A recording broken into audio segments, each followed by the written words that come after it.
अस्सलाम वालेकुम। मेरे पाकिस्तानी बहन भाइयों, आपको जुम आज़ादी पाकिस्तान मुबारक हो। शहदाए पाकिस्तान को मेरा सलाम। आपका ब्रदर मिल्क तुर्क और तुर्क एवं आपका şana şale güher है।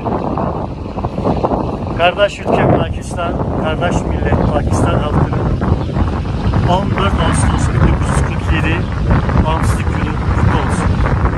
Davut Başkanımız Ahmet Cinnah'da bütün şehitlerin ruhları şad olsun.